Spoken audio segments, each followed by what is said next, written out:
Buenos días. En esta oportunidad hablaremos sobre el aprendizaje significativo, que es un tema recurrente en los exámenes, al igual que en muchos otros. Entonces, iniciemos por el concepto. El aprendizaje significativo.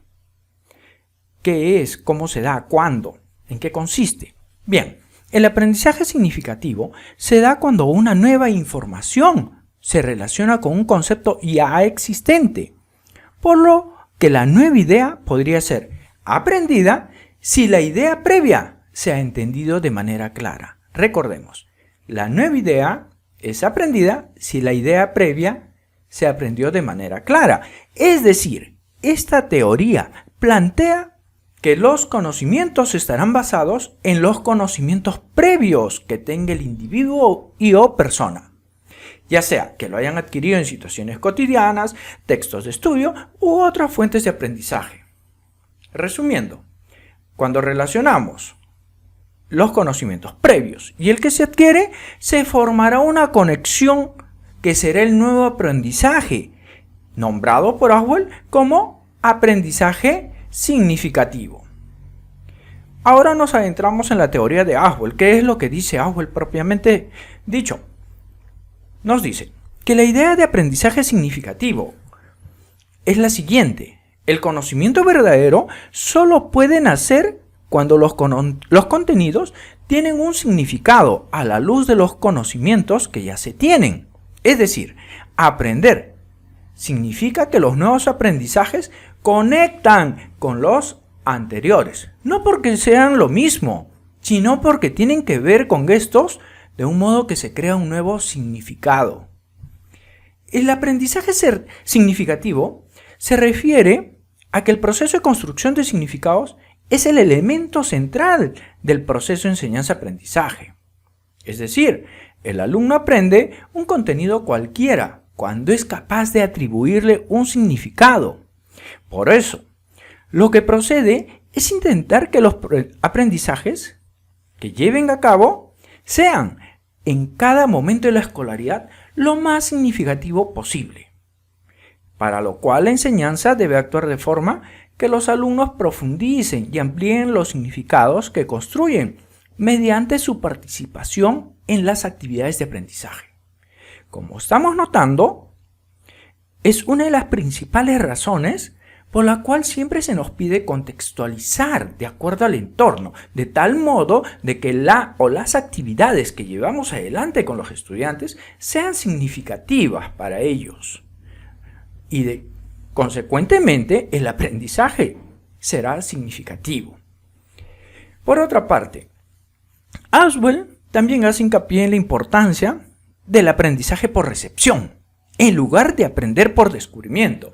Ojo, no dice que el aprendizaje por descubrimiento no sea válido, sino lo contrario. El aprendizaje por recepción es de mayor valor en el ámbito escolar. A ello es que hace referencia, recordemos, ¿sí? De repente alguien puede decir, ¿y el aprendizaje por recepción en qué consiste? Bueno, este tipo de aprendizaje ocurre cuando el material se presenta en su forma final y se relaciona con los conocimientos previos del estudiante. Lo hemos hecho, por supuesto, muchas veces. Antes de iniciar una sesión o una actividad con los chicos, ¿qué es lo que hacemos? Presentamos, ¿no?, lo que deseamos lograr al final de la sesión o actividad, para que ellos activen sus conocimientos previos y puedan relacionar de mejor manera y más rápida lo nuevo. ¿Ven? Entonces, sí hemos trabajado o hemos realizado aprendizaje por recepción con los chicos muchas veces, ¿sí? Ahora, algo que nos pide también es lo siguiente. Nos declara que la teoría de Aswell se aplica solo a la recepción de aprendizaje en el entorno escolar, el aprendizaje por recepción. Por otra parte, debido a que el aprendizaje significativo implica un reconocimiento de los vínculos entre los conceptos, ¿no?, este aprendizaje es transferido a la memoria, pero a largo plazo. El elemento más crucial en el aprendizaje significativo es cómo la nueva información se integra en la estructura de conocimiento a lo largo del tiempo. Si entendemos bien ello, Oswald nos indica de que el aprendizaje significativo no se da en el momento, sino hay un tiempo, ¿de acuerdo? Y la clave es ello, ¿no? Cómo se va a ir integrando en la nueva estructura de conocimiento del estudiante. Pero recordemos, no es al momento, ¿ya? Un punto importante en la teoría de Oswald es la teoría de la asimilación. ¿En qué consiste? Bueno, permite entender el pilar fundamental del aprendizaje significativo. Es decir, cómo los nuevos conocimientos se integran en los viejos. La asimilación ocurre cuando una nueva información es integrada en una estructura cognitiva más general, de modo que hay una continuidad entre ellas, y la una sirve como expansión de la otra. Y acá es donde aparece un nuevo término, la asimilación obliteradora. Alguien puede preguntar, ¿y a qué refiere ello? Bueno, veamos esto. El conocimiento nuevo que se aprendió al principio, ¿no?, queda olvidado como tal, y en su lugar aparece un conjunto de informaciones que es cualitativamente diferente. Este proceso de olvido es llamado o denominado por Oswald como asimilación obliteradora. Claro. ¿Cómo? Vamos volviendo a tocar un poco más este tema para poner un poco de énfasis. ¿Por qué? Muchas veces en los exámenes viene una pregunta, no sabemos el concepto y razón más que suficiente para no responder adecuadamente. Entonces, ¿a qué refiere la asimilación obliteradora? Dicho de otro modo, recordemos hace un momento estábamos mencionando de que el aprendizaje significativo no se da en el momento, sino se da a lo largo del tiempo, ¿no? Sí, hay una asimilación. Entonces, cuando imaginemos de que estamos en clase, los chicos tocamos un tema X, ellos lo captan o lo aprenden de una manera, pero en el tiempo, la forma inicial como lo aprendieron varía de cómo queda al final como aprendizaje para ellos. Entonces hay un proceso de olvido, ¿no?, donde hay ciertas diferencias cualitativas. Eso es la asimilación obliteradora, ¿de acuerdo? Algo que también debemos de nosotros tener muy claro, que no es aprendizaje significativo. ¿Estamos? Entonces, lo opuesto al aprendizaje significativo es el aprendizaje mecánico, que muchas veces le llamamos aprendizaje memorístico. Esto está muy vinculado al aprendizaje pasivo, que muchas veces se produce incluso de manera no intencionada, a causa de la simple exposición a conceptos repetidos que van dejando su marca en nuestro cerebro, ¿no? Otro concepto, no menos importante, de la teoría de Oswald son los organizadores previos, ¿no? Entonces, Oswald defiende el uso de organizadores previos como un mecanismo para ayudar a enlazar el nuevo material de aprendizaje con ideas relacionadas y ya existentes. Dicho de otro modo, los organizadores previos son materiales introductorios presentados antes del material de aprendizaje en sí. Ojo, son materiales introductorios antes del material de aprendizaje en sí, ¿no? ¿Lo hemos utilizado? Por supuesto que sí. N veces hemos utilizado organizadores previos. Bueno, Oswald lo divide en dos categorías, ¿no?, que son los comparativos y los expositivos. Es decir, los organizadores previos comparativos activan los esquemas existentes y se utilizan como recordatorio para traer a la memoria de trabajo lo que es relevante. Un organizador comparativo se utiliza también para integrar como para discriminar. Es decir, sirve para integrar nuevas ideas con conceptos básicamente similares en la estructura cognitiva, así como para incrementar la discriminación entre las ideas nuevas y existentes, que son especialmente diferentes, pero similares. Con respecto a los organizadores expositivos, se utilizan a menudo cuando el material de aprendizaje no es familiar para el alumno.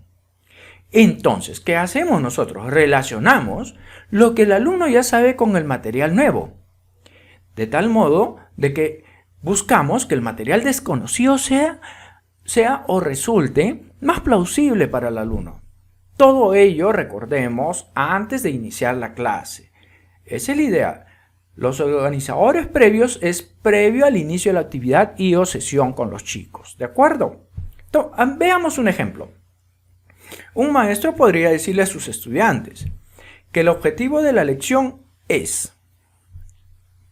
Ya hemos hablado de lo que es el hábitat y por qué algunos animales prefieren vivir en lugares diferentes a los otros animales. Nuestro objetivo hoy es aprender acerca de los 4 estratos o capas de una selva tropical y cuáles son los animales que viven en cada uno de esos estratos.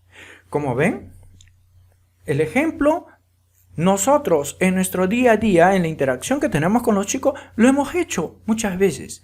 Entonces, queda claro que hacemos uso de organizadores previos, ¿no? De una u otra manera. Como mencioné hace un momento, a veces es el tema de conceptos los que nos lleva a confusión, nada más, ¿sí? Bueno, entonces con esto ya tenemos una idea mucho más clara lo que refiere al aprendizaje significativo. Pero hay unos retos, o algunos retos para el docente, como son los conocimientos previos.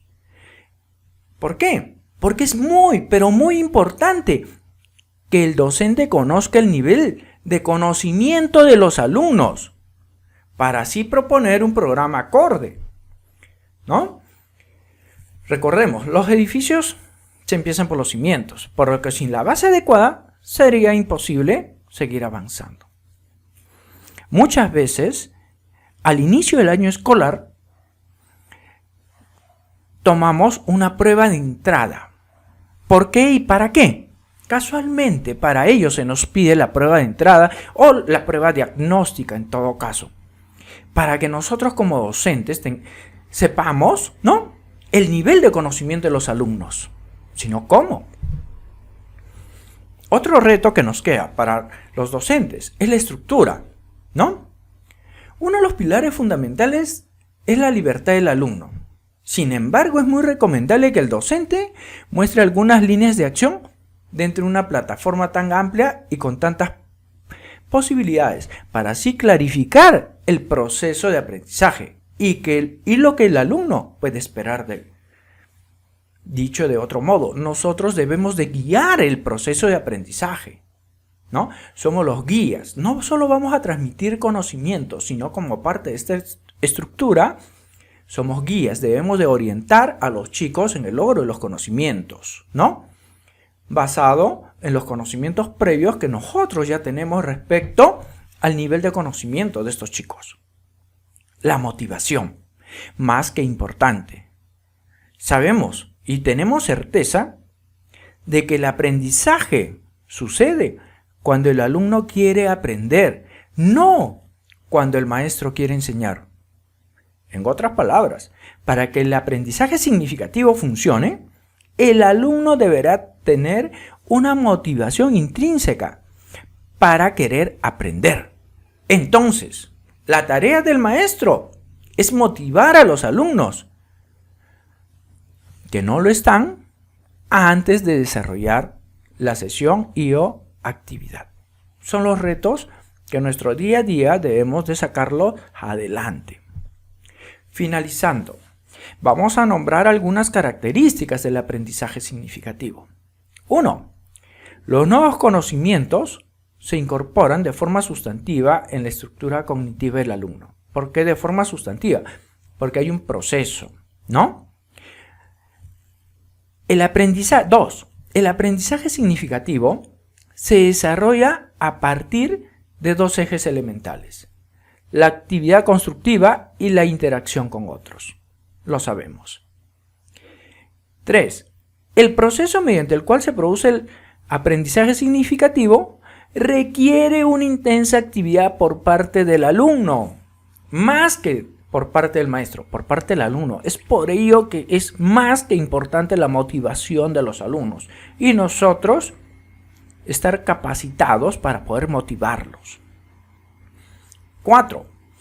Esta actividad consiste en establecer relaciones entre el nuevo contenido y sus esquemas de conocimiento. Claro, lo vimos hace un momento, ¿no? 5.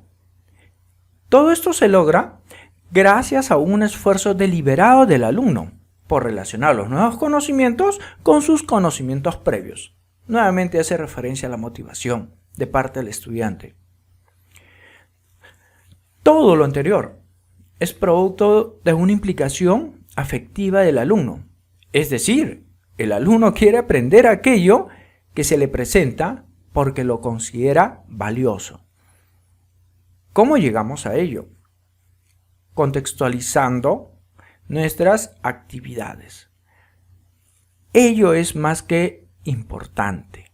Es por ello que siempre se pide contextualizar. Con lo mencionado, terminamos este primer audio. Obviamente vamos a continuar con los demás.